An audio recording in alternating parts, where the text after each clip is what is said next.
Hey everyone, welcome back to my new horror story time. And इस बार मैंने सोचा है कि मैं आप लोगों के लिए एक मस्त चीज़ लेकर आऊँगा। 10 डेज 10 हॉरर स्टोरी टाइम में करूँगा। मुझे पता है थोड़ा चैलेंजिंग है, थोड़ा डिफ़िकल्ट होगा, मेरे को ज़्यादा टाइम एडिट करने में लगेगा, मैं क्या करूं, फिर जॉब छोड़ दूं? मुझे ज़्यादा टाइम शूट करना पड़ेगा, बट मैं ट्राई करूँगा। बस आप लोगों से एक छोटी सी रिक्वेस्ट है, चैनल को सब्सक्राइब जरूर करना, अपना सपोर्ट जरूर दिखाना एंड ज़्यादा से ज़्यादा वीडियोज़ को प्यार दिखाना। एक्स्ट्रा एफर्ट्स होंगे बट मैं करूँगा। आप लोग भी बस थोड़ा सा प्यार बनाए रखना एंड चैनल को सब्सक्राइब जरूर करना। I am once again asking for your support. And आज की जो हॉरर स्टोरी टाइम है वो मैं भी सुनाने से पहले भी मेरे मन में आ रही है ना, तो मुझे एकदम से रोंगटे खड़े हो रहे हैं, क्योंकि आज से पहले मैंने ऐसा कुछ सुना ही नहीं। एंड अगर आप लोगों के पास कोई भी ऐसे हॉरर किस्से हैं जो आप लोगों को लगता है सबके साथ शेयर होने चाहिए, ये ना मेरा इंस्टाग्राम हैंडल, यहाँ मुझे फॉलो करो, अपनी अपनी हॉरर स्टोरीज मुझे यहाँ शेयर करो, मैं रीड करूँगा एंड ट्राई करूँगा आप लोगों के साथ जल्द से जल्द शेयर करो। तो विदाउट टाइम वेस्ट करें हम आज का हॉरर किस्सा शुरू करते हैं। तो आज का जो हॉरर किस्सा है वो हमारे साथ अनामिका ने शेयर करा है। अनामिका असम में रहती है अपनी फैमिली के साथ। अनामिका की फैमिली में अनामिका, उसकी छोटी बहन रुचिका और उसके मम्मी पापा रहते हैं। अब ये चारों के चारों पर्सन एक फैमिली असम में रहती है। अब इनकी फैमिली के थोड़े से बैकग्राउंड में जाते हैं और पास्ट में जाते हैं, तो ये बेसिकली बिलोंग करते हैं छत्तीसगढ़ से। छत्तीसगढ़ में काफ़ी सारी ट्राइब्स रहती हैं, काफ़ी सारे लोग रहते हैं, आदिवासी लोग जो जंगल के आसपास रहते हैं, जंगलों में उन कबीलों में रहते हैं, तो काफ़ी सारी ट्राइब्स रहती हैं। एंड अनामिका की फैमिली भी उनमें से एक थी, वहीं से बिलोंग करते थे। अनामिका के परदादा आखिरी पर्सन थे जो अपनी ट्राइब में अपने लोगों के साथ पूरी लाइफ रहे थे, क्योंकि अनामिका के जो दादा थे जब वो वहाँ पैदा हुए, तो जब उनकी वहाँ शादी होगी तो जॉब लगने की वजह से वो अपनी ट्राइब को, छत्तीसगढ़ को छोड़कर वहाँ से बाहर आ गए थे। तो वो असम में रहने लगे थे क्योंकि उनकी जॉब असम में लगी थी। और असम में रहने के कुछ साल बाद उनको एक बच्चा होता है, अनामिका के पापा। एंड अनामिका के पापा की भी जब कुछ एज हो जाती है 10-12 साल, तो अनामिका की जो दादी होती है उनकी डेथ हो जाती है। तो अनामिका के पापा को अकेले अनामिका के दादा पालते हैं। एंड कुछ टाइम जब बीत जाता है, जब अनामिका के पापा की एज भी 22-23 साल हो जाती है, तो अनामिका के दादा डिसाइड करते हैं कि अब शादी का टाइम हो गया इनका, इनकी शादी करा देते हैं। एंड वहाँ पर आ जाते हैं अनामिका की मम्मी। अब अनामिका के मम्मी, पापा और दादा, ये तीन एक फैमिली में रहते हैं असम में। अनामिका के जो दादा थे उनका बिजनेस था अपना, उन्होंने सेटअप कर लिया था, उसी को कंटिन्यू कर रहे थे अनामिका के पापा। अब कुछ टाइम बाद बच्चे हो जाते हैं, अनामिका भी, रुचिका भी, और टाइम बीतते बीतते इतना हो जाता है कि इनकी एज भी 8-10 साल हो जाती है दोनों बहनों की। अब अनामिका के दादा जो थे और अनामिका के पापा जो थे, वो ना दोनों स्टोरी सुनाया करते थे अनामिका और रुचिका को, हमेशा अपनी ट्राइब की, अपने छत्तीसगढ़ के गांव की, कि जो तुम्हारे पर दादा थे उनके ऊपर देवी आया करा करती थी, उनके ऊपर जो उनके एरिया की कुल देवी थी या जो उनके एरिया की देवी थी, जो उनके गांव की देवी थी, वो आया करती थी। तो वो नाचते थे, तो वो बड़े ग्लोरीफाई किस्से सुनाया करते थे कि जो तुम्हारे एंसेस्टर्स थे उन पर भी, काफियों पर हमारी देवी आया करती थी। तो वो ऐसी ऐसी कहानियाँ सुनाया करते थे रुचिका और अनामिका को। तो काफ़ी बार अनामिका और रुचिका ने ये सब सुना था, पर वो बताते हैं कि जो तुम्हारे पर दादा थे वो आखिरी थे जिनके ऊपर हमारे ख़ानदान में देवी आई थी हमारे। उसके बाद हम में से किसी के ऊपर कभी भी देवी नहीं आई, क्योंकि शायद हम छत्तीसगढ़ से बाहर आ गए थे, हम अपनी ट्राइब से बाहर आ गए थे, तो वहाँ से कनेक्शन थोड़ा सा टूट गया था। तो इसलिए हम लोगों के ऊपर कभी भी आगे, हमारी पीढ़ियों पर किसी के ऊपर भी अभी तक देवी कभी भी नहीं आए। जो अनामिका के दादा थे वो इतना ज़्यादा काम में बिजी हो गए, जॉब में बिजी हो गए, अपने बच्चे को लेकर बिजी हो गए, कि वो कभी अपने गांव वापस गए ही नहीं। कभी उनको वक्त ही नहीं लगा अपने गांव जाने का, कभी वक्त ही नहीं लगा कि अपने गांव के जो लोग थे उनके साथ कांटेक्ट करने का। फिर अनामिका के पापा हो गए, अनामिका के पापा की शादी होगी, अनामिका रुचिका होगी, ये सब इतने ज़्यादा अपनी लाइफ में, अपने बच्चों में, अपने परिवार में इतना बिजी हो गए नहीं अपने गांव में। तो ऐसे वक्त बीतता गया। अब अनामिका के जो दादा थे उनको ना अक्सर एक सपना आया करता था। उस सपने में ना उनको दिखता था कि ना आग लगी हुई है और ना कुछ लोग उसमें जल रहे हैं, तड़प रहे हैं, बस ऐसा सा दिखता था। और एक एंटिटी दिखती थी जो एक लेडीज़ के लिबास में थी और शाही कपड़े पहने हुए थे, और चेहरा उनका इतना चमकदार कि चेहरा कभी दिखता ही नहीं था। और वो गुस्सा कर रहे होते थे, हमेशा इनकी तरफ देखकर गुस्सा कर रहे हैं, डांट रहे हैं, कभी उदास बैठे हुए हैं। बट इनको देखकर ज़्यादा टाइम गुस्सा कर रहे होते थे। तो अनामिका के दादा काफ़ी डर जाते थे इस सपने से ना, कि ये क्या चीज़ दिख रही है मुझे, एक पर्सनैलिटी, एक एंटिटी दिख रही है जो डांट रही है, कभी उदास बैठी है, कभी लोग दिख रहे हैं जिन पर आग लगी हुई है, ये सब दिख रहा है, ये क्यों दिख रहा है? और बार बार एक ही जैसा सपना आना, कभी डर लगना, कभी रात को सो रहे हैं तो डर लगना। कुछ टाइम बाद इनकी आर्थिक व्यवस्था ख़राब होने लगी। जो काम काज बहुत अच्छा चल रहा था वो थोड़ा थोड़ा कम होने लग गया। अब जो इतना प्रॉफिट हो रहा था उतना प्रॉफिट नहीं हो रहा। अब घर में लोगों की बननी कम होगी, सब परेशान रहने लगे, दुख दुविधा होने लगी। अब अनामिका के जो दादा थे उनकी एज भी काफ़ी हो गई थी अब, और वो इन चीज़ों से डर भी रहे थे कि ये सपने आ रहे हैं, ये किस टाइप के सपने आ रहे हैं, ये क्यों सपने आ रहे हैं, वो जलते हुए लोगों का मतलब क्या है। तो उनकी एज भी वैसी काफ़ी हो गई थी और वो काफ़ी ज़्यादा बीमार भी हो गए थे। और बीमारी के दौरान भी जब वो हॉस्पिटलाइज थे तो वो यही कहते थे कि मुझे ऐसे ऐसे सपने आ रहे हैं, इन सपनों का क्या मतलब है।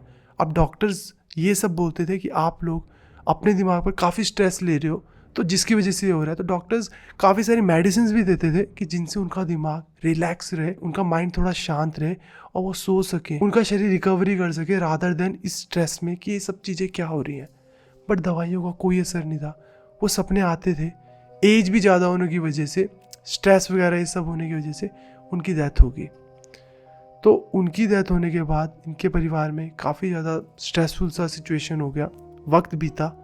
कुछ वक्त बीतने के बाद अब जो अनामिका के पापा थे उनको ये सपना आने लगे कि कोई एंटिटी उनको दिखती है जो बहुत चमकदार है, बहुत शाही कपड़े पहने हैं, लड़की का लिबास है, और वो इनको डांट रही है, किसी बात पर इनको फटकार लगा रही है, डांट रही है।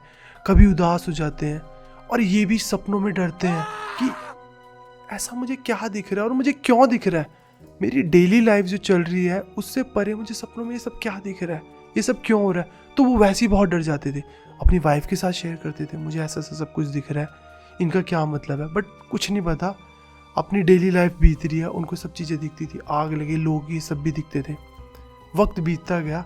अब अनामिका और रुचिका की एज भी इतनी होगी कि घर वाले डिसाइड करते हैं कि अनामिका के लिए एक लड़का देखते हैं, और ये बहुत वेल सेटल्ड एक लड़का देख लेते हैं जिसकी अपना खुद का बिजनेस होता है, और उसके साथ शादी की बात हो जाती है, इनकी एंगेजमेंट हो जाती है। एंगेजमेंट होने के बाद डेट निकलती है शादी की, सब अच्छे से पूजा वगैरह कर रीति रिवाज के हिसाब से डेट निकालते हैं शादी की और शादी कर देते हैं। अनामिका की शादी हो जाती है, अनामिका अपने ससुराल पहुंच जाती है। अब ससुराल जाने के बाद कुछ टाइम बाद क्या होता है, अनामिका का जो पति था उसका भी जो बिजनेस था वो ठप होना शुरू हो जाता है। वो भी अपने काफ़ी लो फेज में आ जाते हैं कि उनको भी अब हर चीज़ के लिए ना दिक्कत होने लग जाती है, पैसों की कमी, घर में झगड़े, लड़ाई, कलेश। और अनामिका को भी सपने आने लगे।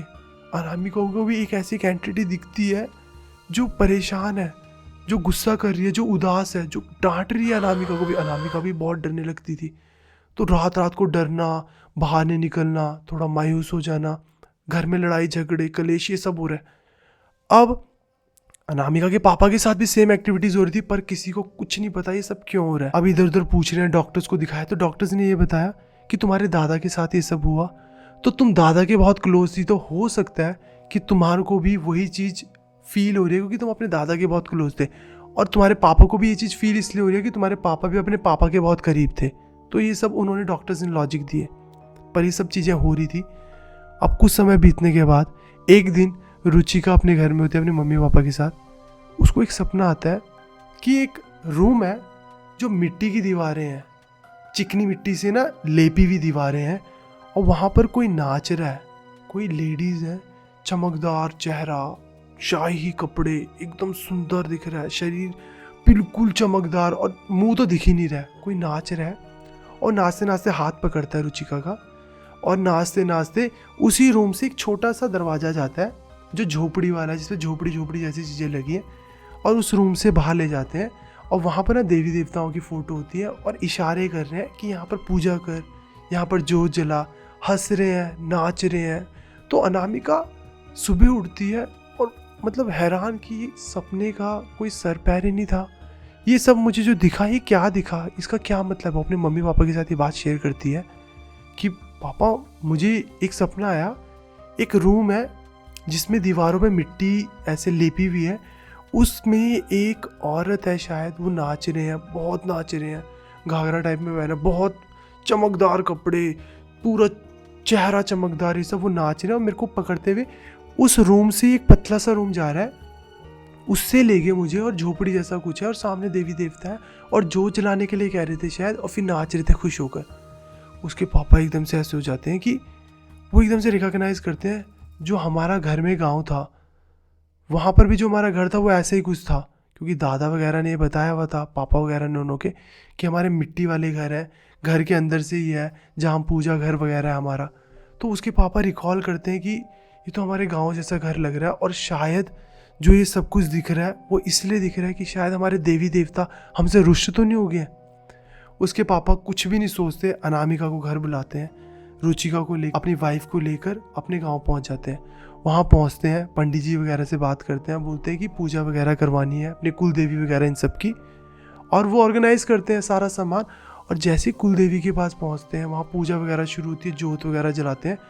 अचानक ही रुचिका आगे आती है और नाचना शुरू कर देती है, पूरे के पूरे मतलब खुशी से, पूरे चेहरे पे ऐसे खिला हुआ चेहरा, बाल खुले में, बस नाच रहे हैं, इधर उधर नाच रहे हैं। तो सब बोलते हैं कि रुचिका पर कुल देवी आ गए हैं, और वो बस खुशी में इधर उधर नाच रहे हैं, प्रसाद खा रहे हैं, इधर उधर बैठ रहे हैं, हंस रहे हैं, नाच रहे हैं खुशी में। और फिर जैसे ही वो शांत हो जाते हैं, पूजा संपन्न हो जाती है, सब प्रसाद वगैरह ले लेते हैं। जब पंडित जी को अनामिका के पापा बताते हैं कि हम सबके साथ ये बात सपना आता था कि कोई चमकदार ऐसे दिख रहे हैं, और फिर रुचिका को सपना आया कि कोई नाच रहा है और किसी ने कहा जोत जलाओ, ये सब, तो हमें ये चीज़ रिकॉग्नाइज हुई कि हमें शायद गाँव आना चाहिए। तो पंडित जी बताते हैं कि हाँ, तुम्हारे कुल देवी तुम सबसे रुष्ट हो गए थे कि तुम सबको इतनी ज़्यादा शोहरत, शान शोहरत, ये सब कुछ दिया, और तुम सब चले गए, और उसके बाद कभी भी यहाँ आए नहीं, उनके ना दर्शन करे, ना उनकी जोत जलाई, ना उनके आगे माथा टेका, ऐसा तुमने कुछ भी नहीं करा, जिसकी वजह से वो तुम सब पर रुष्ट थे। और इसीलिए तुम सबको वो ड्रीम्स आते थे कि वो नाराज हैं, वो गुस्सा कर रहे हैं, वो रो रहे हैं, वो तुम्हें बुला रहे होते थे कि तुम आओ अपने गाँव। और बच्चों का कोई कसूर नहीं है, बच्चों को तो पता ही नहीं, बच्चे बाहर ही पैदा हुए हैं, तो इसलिए उनके सपनों में प्यार से आए, उनके साथ नाचे गाए, उनको बताया अपने गाँव आओ, जोत जलाओ, इसलिए रुचिका के सपनों में आए और रुचिका के ऊपर ही आए। फिर उन्होंने बताया पंडित जी ने, तुम्हारे पर दादा जो थे अनामिका के, उन पर लास्ट टाइम देवी आए थे, ये जो हमारे गांव के कुल देवी हैं। उसके बाद अब तक किसी भी खानदान में, किसी भी बंदे के ऊपर, चाहे तुम्हारा खानदान हो, चाहे गांव का कोई भी पर्सन, किसी के ऊपर नहीं आए। और उस टाइम के बाद आज रुचिका तुम्हारी बेटी के ऊपर आया है। तो वो रुष्ट थे, वो इससे बुला रहे थे कि तुम पूजा प्रतिष्ठा करो। फिर उस दिन उनको ये चीज़ रियलाइज़ हुई कि उन्होंने अपना गाँव, अपनी ट्राइब जो भी थी, अपने देवी देवता सब छोड़ दिए थे, और वहाँ इतनी मान्यता होती है इन चीज़ों की, ये चीज़ें सच में एग्जिस्ट करती हैं। तो उस दिन के बाद अनामिका की फैमिली हमेशा अपने गांव आते थे, पूजा प्रतिष्ठा वगैरह सब कुछ करते थे। और उस दिन के बाद इनका जो बिजनेस था वो भी बैक टू नॉर्मल हो गया। अनामिका के ससुराल में लाइफ बैक टू नॉर्मल होगी, उसके हस्बैंड की लाइफ बैक टू नॉर्मल होगी। तो मतलब जो भी क्रोध था, जो भी गुस्सा था, वो सब शांत हो गया। बस भगवान कहते हैं ना, देवी देवता सिर्फ प्यार के भूखे होते हैं कि तुम यार जोत वहाँ पर जलाओ, उनको याद करो, जो तुम्हारे रिचुअल्स हैं, माथा टेकना, नवी दुल्हन को वहाँ लेके ये सब चीज़ें पूरी करो। वो सिर्फ इस चीज़ से रूठते हैं कि तुम ये सब क्यों नहीं कर रहे हो, जबकि तुम्हें मैंने अपने एंड पे सब कुछ दिया है। तो उस दिन के बाद वो हमेशा जाते हैं। एंड ये किस्सा उन्होंने हमारे साथ शेयर करा है। एंड आप लोगों का क्या ओपिनियन है इस चीज़ के बारे में कि चीज़ें कितनी रियल होती हैं, किस लेवल तक एग्जिस्ट करती हैं? तो कमेंट सेक्शन में अपने ओपिनियंस ज़रूर शेयर करना। एंड मैं 10 days 10 स्टोरीज़ करने वाला हूँ। अपना सपोर्ट पूरा रखना यार, तभी मैं ये चीज़ कंटिन्यू कर पाऊँगा। ये रहा इंस्टाग्राम हैंडल, यहाँ अपनी स्टोरीज़ भी शेयर करना, मैं रीड करूँगा, ट्राई करूँगा कि सबकी स्टोरीज़ यहाँ शेयर करूँ। तो आज इस हॉरर स्टोरी टाइम के लिए बस इतना ही। मिलते हैं नेक्स्ट हॉरर स्टोरी टाइम में, तब तक के लिए बाय, टेक केयर।